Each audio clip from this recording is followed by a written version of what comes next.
the alien-looking moth, finding a rare plume moth in the wild. Incredible nature discovery! Have you ever seen an insect that looks like a tiny airplane or a mystical creature?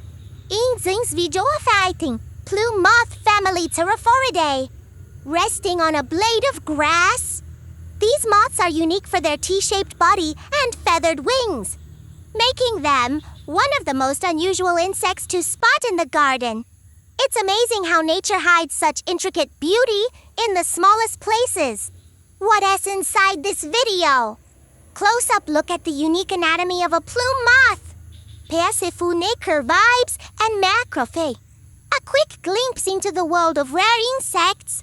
If you enjoy discovering the wonders of nature, don't forget to like, comment, and subscribe for more macro adventures.